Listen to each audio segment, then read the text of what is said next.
Hello, Katden lovers and Katden followers. Abay, buntis issue ni Miss Catherine Bernardo na hindi mamatay-matay. Abay, ngayon ay pag-uusapan natin. Sino nga ba ang bakit circulated po ito ngayon sa online? Ngayon pong araw, kung saan busy-busy si Miss Catherine Bernardo sa kanya pong pa-bazaar at binenta niya po yung nag-declutter ang isang Catherine sa lahat ng kanyang mga gamit, mga shoes, bags, yung mga bagay na nagamit niya ng isang beses, tapos ngayon binibenta niya na. And then si Alden Richards naman namataan na meron po silang parang rides, no? Gamit niya po yung kanyang ini-endorse ng motorcycle. Kasama po si Daddy Bay. Ayan, so magkasama po sila ngayong araw. At talagang makikita mo dito na ready si Alden Richards. If I'm not mistaken, this is from Laguna. So ito pong event na ito. May kasama po silang isang girl dyan. Ito po yung mga tanong nila. Sabi niya, Miss Dars, pag ikaw ang nagsabi na buntis si Kat, maniniwala kami. Ma'am Dars, hindi na natapos ang tungkol sa buntis si Kat. Pakicheck naman po. Salamat. Ayan, so isa sa mga talagang alarming news na talaga namang pinag-uusapan niya yun kasi parang hindi mamatay-matay yung issue na to patungkol kay Miss Catherine Bernardo, no, na kung saan magjowa pa sila ni Mr. Daniel Padilla. Talagang pinaghihinalaan na buntis si Catherine, may anak si Catherine at si Daniel Padilla at kung ano-ano pa. At marami po yan, kalat na kalat po yan dito po sa YouTube. Noong isang beses nagkaroon po siya ng endorsement at ang kanya pong ang kanyang ini-endorso is yung Maggie at meron po mga questions sa kanya doon na tinanong siya. Sabi ng question doon po is ano daw yung pinaka-annoying news na talagang naririnig niya na lagi po siyang walang katotohanan. Isa po yun sa mga sinabi niya na that she's pregnant. So yun po yung kasi laging pinag-uusapan sa social media na parang lagi nagdadalang tao si Miss Catherine Bernardo, no? Dami naglalabas ng mga vlogs, mga news about dyan, diba? Pero hindi naman talaga mapatunayang buntis dahil tingnan nyo naman, naging isa pa siya sa mga ambassadors ng Century Tuna. Pinakita niyo po yung katawan niya. At the same time, sobrang grabe po yung kanyang workout na ginagawa. Ngayon, mas lalo ngayon.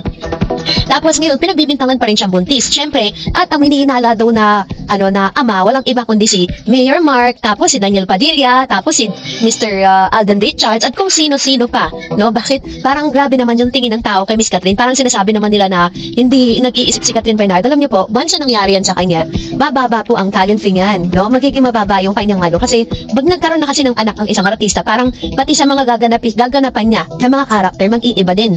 No? So, ito lang po yung point of view ko with regards to that.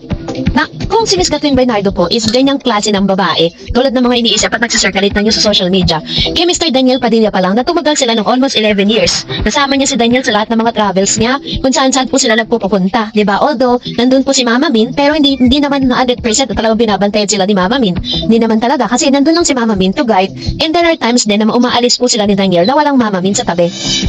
Kung yan nga pong 11 years na relationship po nila ni Daniel, hindi po siya nabuntis. How much more ngayon? Wala pa nga po siyang inaamin na karelasyon niya. No? Hindi pa nga niya inaamin kung sino talaga yung totoo niyang karelasyon sa ngayon, tapos nai-issue siyang buntis. Sino naman magiging ama nun? Diba? Parang napaka-unfair lang sa part ni Miss Catherine na ganun yung tingin sa kanya ng ilang mga, ewan ko kung mga supporters ba yan or bashers, diba? And alam nyo, si Miss Catherine po malaking artista yan. Imposible na kapag nagbuntis yan na hindi malalaman ng publiko. Yan po laging tandaan ninyo. Nakabantay po yung publiko dito kay Catherine. Ngayon nga lang, diba, na-issue siya dun sa mayor talagang hindi tinitigilan lahat talaga ng news outlet, puro siya po ang laman, no? With regards dun sa love life niya. Ganun ka interesado ang tao at ka-invested ang tao sa buhay ni Miss Catherine. Kaya imposible po na hindi natin malaman yon. And for that, magbasa tayo ng mga komento ninyo. Unahin natin si Miss Betro, ha? Sabi niya, Miss Fermin, why or how on earth bashing Alden before head over heels? Your 100% good comments left and right. So with your two co-hosts, you even say bad things for Nora Honor. All negacus, Maribel Honor, you keep mentioning hope Miss Nora have a good health. Stop saying negative remarks. Karma is real. Ayan. So nagalit na si Ma'am Chibet Rojas. Kasi nga naman, kung mapapansin po ninyo, ilang episode niya na po pinag-uusapan niya si Alden. Laging si Alden, puro negative yung sinasabi niya. Well, in fact, si Alden po nag-post lang naman siya ng nararamdaman niya. Social media kasi yan eh. Kahit sabihin mo na social media artist yan, di lang naman si Alden Richards ang gumagawa niyan. Maraming artista mas malala pa nga eh. Hindi pa nga pinamalanan ni Mr. Alden Richards kung para kanino yung post niya na yun, yung cryptic post niya na yun. Sabi ni Miss G. Capuras, sala sa init at sala sa lamig si Christy. Dati puring-puri si Alden, ngayon iba na. Tama naman si Alden, mind your own business. Lahat na lang gawin niya, binabash kay subay niya, walang girlfriend, buhay niya yan, diskarte niya yan, wag niyo turuan. Hindi naman siya nakikisaw-saw sa buhay niya, basta ginagalingan niya sa work niya. Di naman nagmamadali ang tao, di yan masasaktan. Abusado naman, iba't porket di niya sinasagot ang pambabash sa kanya, mabait nga yan eh. Masama bang mag-post? Karapatan niya yun, tama yun, magmasyadong sawsawera. Kung iba galit, ano naman sa kanya, yung may limitasyon din kasi iba kasi ang may content, pero sabi ni Dong Tats last week lang or nung pumutok ang balita sa natake na si Catherine Bernardo ni Mayor, Christy Fermin and Company naniniwala na Mayor and Kat are in relationship. Ngayon naman sa channel niya, Her and Her Alipores hindi na naniniwala. Sabi ni Romel, maaga pa daw ba magkukumit si Catherine Bernardo ulit? No. Sabi nila, ginagamit lang daw talaga ni Mayor si Catherine Bernardo para patunugin name niya. Sabi ni Christopher Min, kung totoo daw na magjowa sila, bakit daw ikakaya? Which is true. Bakit niya ikakaya ni Mayor ng jowa niya si Catherine Bernardo? If true, lalaki siya, dapat siya ang manindigan kasi yung friend niyang si OD ang nagbalita lahat. Ayan. Ito naman yung kanyang komento with regards to this. And talagang ano sila very consistent sila dun si Mr. OG Diaz. Consistent pa siya Pero alam nyo, ang maganda kay OG kasi hindi talaga siya yung parang mapaniray, magsasalita siya ng negative. Talagang mas ano siya dun sa side ng artista. Hindi yung parang makapag-statement lang, 'di ba? Ganun si OG. Sabi ni Miss Irene, ganun din naman ang ginawa nila kay Daniel dati, panay-panira. Tapos puring-puring nila si Alden. Ngayon si Alden naman ang sinisiraan nila. Sabi ni Mr. Minya Mangilan, si Christopher Min Laos kung sino ang nagsabi sila ang Laos. 'Di ba? Sinasabi kasi nila dun sa kanilang recent updates na si Mr. Alden Richards daw ay Laos na. No, sabi ni Miss Raquel, kaya naman pala puro negative yung issue ni Christy kay Alden kasi may personal na galit siya kay Alden at GMA Hindi pala siya pinayagan ng GMA ma-interview si Alden Basta hashtag team panatangkat din. Sabi ni Miss Hannah Sales, true bad trip yan si Christopher Min Laos daw. Grabe siya, bad malayo sa Laos. Guilty sila, natamaan sila sa sinabi na mind your own business. True, hindi lang talaga nila yan ma-accept na talagang tinamaan talaga sila dun sa sinabi ni Alden Richards. Kaya talagang Gina G sila hanggang sa ngayon, parang pinag-iinitan nila yung tao. Samantalang napanood po ng mga Aldenatics yun. Nag-post po sila sa Twitter. Sinabi nila na parang sinagot nila si Christopher Min, nandito pa kami nandito yung mga supporters ni Alden. No, parang hindi nila matanggap na sinabi ni Miss Christopher Min na Laos na si Alden. Sabi ni Senamante, yung tatlo na sumisira kay Alden malamang hindi yan nabigyan ni Alden. Kaya ayun, puro kung ano-anong sinasabi kay Alden alala nila. Ang lala nila, maniniwala ang tao sa kanila. Go lang tisoy, wag mong intindihin si Christy. Ayan, ito naman yung kanyang komento with regards to this. Hindi ko maalam kung ano pong problema, no? Bukod po kasi dun sa hindi sila napagbigyan para sa interview or meron din kasing chance na parang tinatawagan itong ni Manay Christopher Min si Alden. Dati sumasagot.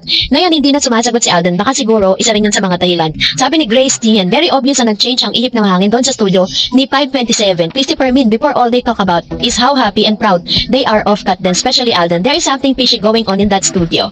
Very true. Ayan. So yun yung mga nakikita ng mga netizen diba? Mas mabuti pang hindi mo nalang pinuri-puri si Alden dati, tapos ngayon biglang magbabago yung ihip ng hangin. Oo, may hiningi yan. Hindi maibigay, kaya ganun na lang. Ngayon, kung siraan, dati puring-puri. Sabi ni Mr. Minya, mayaman naman sila kahit hindi sila mag-artista. Di tulad ng iba. Pag wala silang work, wala na sila. Di ba nga, kung matatandaan ni Miss Christopher Min dati, puring-puri niya si Willie. Ngayon, nung sinumbatan siya ni Willie, na pinatira siya sa condo, ganon, hindi niya na tinigilan sa mga vlogs niya. Sabi ni Miss Janet, napakabait na tao ni Alden, di siya pababayaan ng Diyos. Ano at ano mang mangyari, showbiz career niya, malaos man siya. At least may mga naipundar na siya. Na kahit di siya mag-artista, maalwan ang buhay niya. Di katulad ng tatlo na to, kundi mapanira ng mga artista, walang mai-content. Bakit wala bang karapatan si Alden mag-post kung anong sa loobin niya? True. Kawawa tong si Christy na lang pala ka. Di lang naabutan, grabe na manira. Sabi pa ni Miss Hilda, daming naninira kay Alden pero umaapaw ang commercial at ang mga negosyo siya lang nakikita sa commercial. May lubog bang ganyang in demand, sabi ni Ma'am si Minerva. Pero yun lang hindi niya, tinitignan niya lang kasi mga likers dun sa Instagram, di niya nakikita yung mga maraming mga endorsement Mr. Alden. At ang mukha ni Alden ang laman ng lahat ng mga billboards. Sabi ni Miss Aida, dapat lang Ma'am Goson at Direk Cathy makialam na kayo sa mga vloggers sa mapanira at tanda na ala ng kinatandaan. Kawawa na Kat Richard. Ayan. Ito naman yung kanyang komento with regards to this. I know na one way or another, meron namang protection na ginagawa ang GMA for Alden Richards sa mga ganyang klase ng mga demolition job. So that's it for today. For more videos and updates, please don't forget to like and subscribe, and please don't forget to follow my Facebook page, Dar Eds TV. God bless everyone!